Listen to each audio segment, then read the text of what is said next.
Hello friends, welcome to the .NET interview community. I'm your host Nirbhay Chauhan, a developer, author and a trainer passionate about leveling up the skills. Whether you are gearing up for an interview or simply want to deepen your understanding of the .NET technologies, you have come to the right place. I have authored several interview preparation books which are available on Amazon, and the links of these books are given below in the description box. So let's dive into today's question and see how we can tackle it together. So friends, our today's question is explain the DIP principle in solid principles with the help of an example. So as we have already learned about all the letters in the SOLID acronym which stands for the separate principles with the help of example in our previous videos. So now today we are going to dig into the DIP principle with the help of an example. So the DIP principle in SOLID stands for the dependency inversion principle, that states depend on abstraction, not the concretion. Let's understand this with the help of an example. So friends, as we know from the definition that the high level module should not depend on the low level modules. Both should depend on the abstraction. That's what the definition means.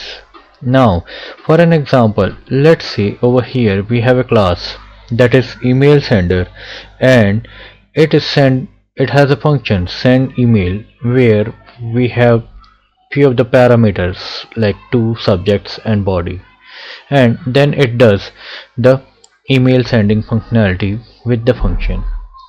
Now, to adhere to the DIP principle, we can introduce an abstraction, and that abstraction can be, we can create an email service, and that email service will be implemented by an email sender class, and that sender class can have a function of send email that is being implemented from the interface. And now whenever we have to send that notification, we can call via a concrete class that is notification service, and then that notification service can initialize an object for the email service class, and when the send notification function is called, then it can call to the email service, and that's how it will be calling to the send email function. And that's where the notification service is depending on the abstraction, that is the interface, not on the concrete implemented class, that the email sender class. So this is how we can achieve the DIP principle with the help of abstraction. So friends, there you have it.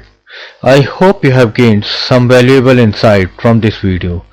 Don't forget to hit that like and subscribe button to stay updated on our latest content. And if you have any questions or want to discuss further, feel free to leave a comment below. Plus, let's connect. Follow me on Medium and LinkedIn for exclusive content. The link is given below in the description box. See you in the next video.